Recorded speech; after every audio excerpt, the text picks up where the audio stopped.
بسم اللہ الرحمن الرحیم۔ السلام علیکم۔ حضرت علی رضی اللہ تعالی عنہ اور بعض دوسرے صحابہ کرام حضور صلی اللہ علیہ وآلہ وسلم کے ساتھ ایک سفر میں تھے تو آپ صلی اللہ علیہ وآلہ وسلم نے ارشاد فرمایا کہ میں بتا دوں کہ سب سے بڑھ کر دو بدبخت انسان کون ہیں؟ صحابہ نے عرض کیا یا رسول اللہ ضرور بتائیے۔ آپ نے ارشاد فرمایا کہ ایک قوم سمود کا سرخ رنگ والا وہ بدبخت انسان جس نے حضرت صالح علیہ السلام کی اونٹنی کو قتل کیا، اور دوسرا وہ بدبخت انسان جو اے علی تمہارے یہاں پر یعنی کہ حضرت علی کی گردن کی طرف اشارہ کر کے فرمایا کہ تلوار مارے گا۔ ناظرین گرامی، حضرت علی رضی اللہ تعالی عنہ خلیفہ چارم امام اول حضرت علی کرم اللہ وجہ الکریم پیغمبر اسلام حضور نبی کریم رؤوف الرحیم صلی اللہ علیہ وآلہ وسلم کے چچا زاد بھائی ہیں۔ ہی سے حضور صلی اللہ علیہ وآلہ وسلم کے گھرانے میں پرورش پائی۔ حضور صلی اللہ علیہ وآلہ وسلم کے زیر نگرانی آپ کی تربیت ہوئی، اور ایک لمحے کے لیے بھی حضور نے آپ کو تنہا نہیں چھوڑا۔ آپ کے بارے میں عام روایتیں یہ بھی ہیں کہ آپ نے 13 سال کی عمر میں اسلام قبول کیا۔ حضرت علی رضی اللہ تعالیٰ عنہ کی امتیازی صفات اور خدمات کی بنا پر رسول صلی اللہ علیہ وآلہ وسلم نے ان کی بہت عزت کی اور اپنے قول و فعل سے ان کی خوبیوں کو ظاہر کیا۔ جتنے مناقب حضرت علی رضی اللہ تعالیٰ عنہ کے بارے میں احادیث نبوی میں موجود ہیں، کسی اور صحابی رسول کے بارے میں نہیں ملتے۔ ناظرین گرامی، عالم اسلام کے چوتھے خلیفہ امام اول حضرت علی رضی اللہ تعالیٰ عنہ کے بارے میں حضور نبی کریم صلی اللہ علیہ وآلہ وسلم نے ارشاد فرمایا کہ علی مجھ سے ہیں اور میں علی سے ہوں، اور آپ نے فرمایا کہ میں علم کا شہر ہوں اور علی اس کا دروازہ ہے۔ تم سب میں بہترین فیصلہ کرنے والا علی ہے۔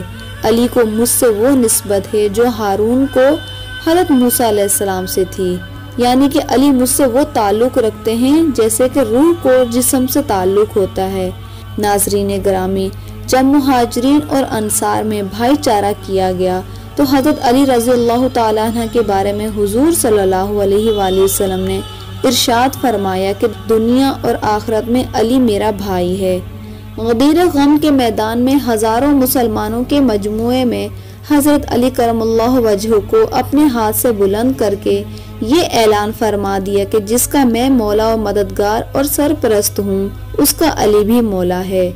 ناظرین گرامی، داماد رسول شیر خدا حضرت علی مرتضیٰ رضی اللہ تعالی عنہ پر 19 رمضان 40 ہجری کو شام سے آئے ہوئے ایک شقیق القلب بدبخت لعین شخص عبد الرحمن بن ملجم نے حالت سجدے میں مسجد کوفہ میں زہر آلود تلوار سے وار کر کے آپ کو زخمی کر دیا۔ زخمی ہونے پر آپ کے لبوں پر بس ایک ہی صدا آئی کہ رب کعبہ کی قسم آج علی کامیاب ہو گیا۔ 2 روز تک حضرت علی رضی اللہ تعالی عنہ بستر بیماری پر انتہائی کرب اور تکلیف کے ساتھ رہے۔ آخرکار زہر کا اثر جسم میں پھیل گیا اور 21 رمضان کو نماز صبح کے وقت آپ کی شہادت ہوئی۔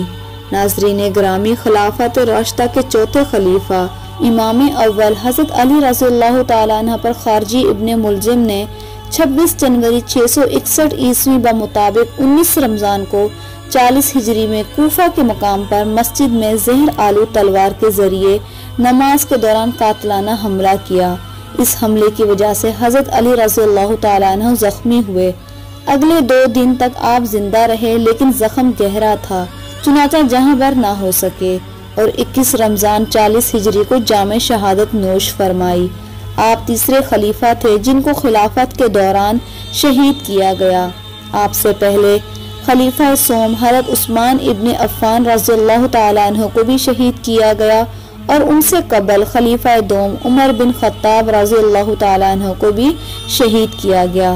حضرت علی رضی اللہ تعالیٰ عنہ 656 عیسوی میں حضرت عثمان رضی اللہ تعالیٰ عنہ کی شہادت کے بعد خلیفہ بنے۔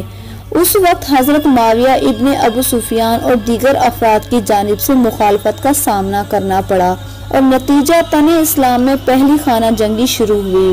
عبد الرحمن ابن ملجم مرادی نے مکہ میں دوسرے خارجی